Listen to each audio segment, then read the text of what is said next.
আমাদের রোজা রাখার পুরস্কার দেন। এবং যখন আমরা ইফতার নিয়ে বসে থাকি,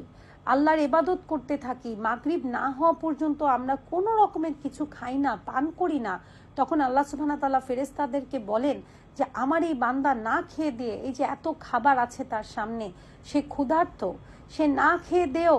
কেন সে বসে আছে, সে কেন আমাকে ডাকছে।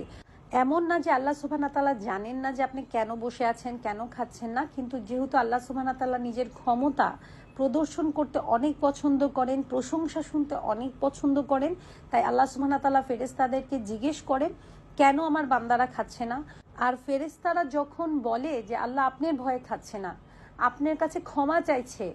আপনার ইবাদতে আল্লাহ না খেয়ে দিয়ে আছে আপনাকে সন্তুষ্ট করার জন্য, তখন আল্লাহ সুবহানাহু ওয়া তাআলা অনেক খুশি হয়ে যান এবং আমাদের সব মনোকামনায় আল্লাহ সুবহানাহু ওয়া তাআলা পূরণ করে দেন, আমাদের সব গুনাহ আল্লাহ সুবহানাহু ওয়া তাআলা মাফ করে দেন। তাই